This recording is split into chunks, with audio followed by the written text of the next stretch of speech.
Hey YouTube, quick video reviewing the Knog Blinder square LED lights for your bike or whatever else you want to put them on. Now, they've put them in the link below. You can see the price is over 50 euros, 50 US dollars. That's a lot more expensive than I expect for a pair of lights. I sell bikes for around that price, to be honest.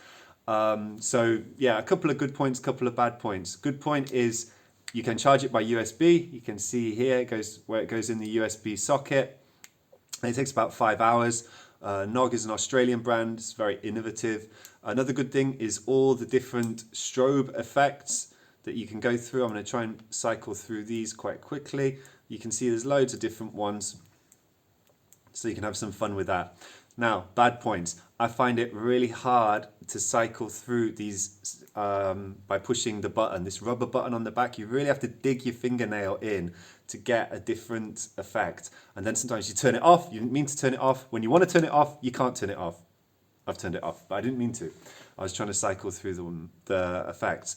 Other point, yeah, 2 of these have stopped working. So for 27 euros, having half the lights not working anymore is not great. So I think these are slightly overpriced, and I prefer the cheaper ones. These ones, you get them in a pack for about 3 to 6 euros. You can find them on Amazon. You can buy these in a multi-pack of like 20, for example. So you never run out, basically. I don't think you'd need 20, but it's much cheaper to buy these in bulk. These are what I prefer.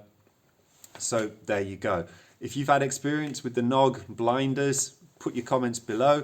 Otherwise, please subscribe for my other videos on cycling accessories. Thanks.